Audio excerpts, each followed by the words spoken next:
Hi friends, welcome back to Nizam వంటలండి. ఈరోజు మన రెసిపీ వచ్చేసి చాలా సింపుల్గా చేసుకునే పచ్చడి రెసిపీ. మరి ఈ పచ్చడికి మిక్సీతో పని లేదండి, దీంతో పాటు ఆయిల్ కూడా అవసరం లేదు. చాలా ఈజీగా చేసేసుకోవచ్చు.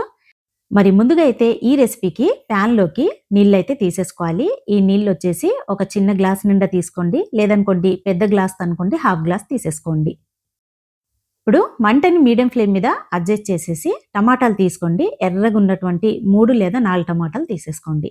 తీసుకున్న తర్వాత ఇందులో పచ్చిమిరపకాయలు తీసుకోవాలి. ఇవి వచ్చేసి కొంచెం కారం తక్కువనే ఉన్నాయండి, అందుకే నేను 3 అయితే తీసేసుకున్నాను. ఇప్పుడు ఇందులోనే వెల్లుల్లి రెబ్బలు కూడా తీసేసుకోండి. ఒక 6-7 వరకు తీసేసుకోవాలి.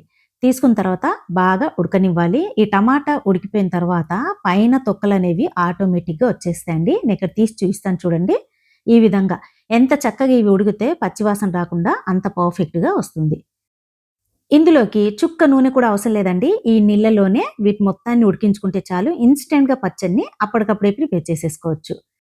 టమాటా బాగా ఉడికిపోయిన తర్వాత ఈ తొక్కలొచ్చేసి ఆటోమేటిక్‌గా అవే సెపరేట్ అయిపోతాయండి. ఈ తొక్కల్ని మాత్రం కంప్లీట్‌గా రిమూవ్ చేసేసుకోవాలి. చూడండి, టమాటా ఇలా మగ్గిపోవాలి. మెత్తగా మగ్గిపోయిన తర్వాత ఇందులో ఉన్నటువంటి నీళ్లు కూడా కంప్లీట్‌గా అబ్జర్వ్ అయిపోవాలి. ఈ పచ్చడి వచ్చేసి పుల్కా చపాతీలోకే కాదండి, అన్నంలో కూడా సెట్ అయిపోతుంది. చాలా చాలా రుచిగా ఉంటుంది. ఎందుకంటే మనం చుక్క నూనె యూజ్ చేయటం లేదు, మిక్సీ కూడా యూజ్ చేయట్లేదు కదండీ. చాలా సింపుల్‌గా ప్రిపేర్ చేసేసుకోవచ్చు. చూడండి, ఇలా కంప్లీట్‌గా ఇది పూర్తిగా మగ్గిపోయిన తర్వాత చల్లారనివ్వాలి. చల్లారిన తర్వాత ఇప్పుడు ఇందులోకి కొంచెం ఉప్పును తీసేసుకోండి. ఇప్పుడు వీటిని మెత్తగా మ్యాష్ చేసేసుకోండి. మనం మిక్సీ అయితే యూజ్ చేయట్లేదు కదా! సో, మ్యాషర్‌తో అయినా చేసుకోవచ్చు. లేదనుకోండి పప్పు గుత్తి ఉంటే పప్పు గుత్తితో అయినా మనం మ్యాష్ చేసుకోవచ్చు.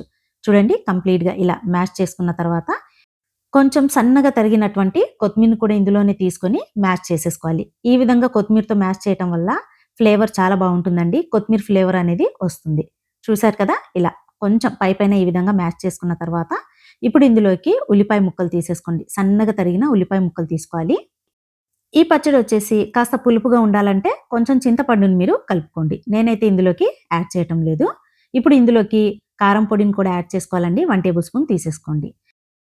మనం ఆల్రెడీ ఉడికేటప్పుడు పచ్చిమిర్చిని కూడా కలిపాం కదండీ! సో, దాన్ని బట్టి మీరు కారం పొడిని కలుపుకోండి. కారం పొడి కలిపితేనే మంచి టేస్ట్ అనేది వస్తుంది.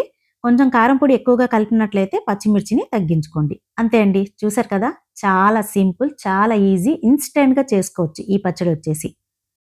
మరి ఈ పచ్చడిని మీరు కావాలనుకుంటే చపాతీ, పుల్కాలో మీరు సర్వ్ చేసుకోవచ్చు. లేదనుకోండి కొంచెం అన్నంలో తినేటప్పుడు మాత్రం నెయ్యి వేసుకొని తినండి. సూపర్ టేస్ట్‌గా ఉంటుంది. కారం కారంగా, పుల్ల పుల్లగా ఉంటుంది.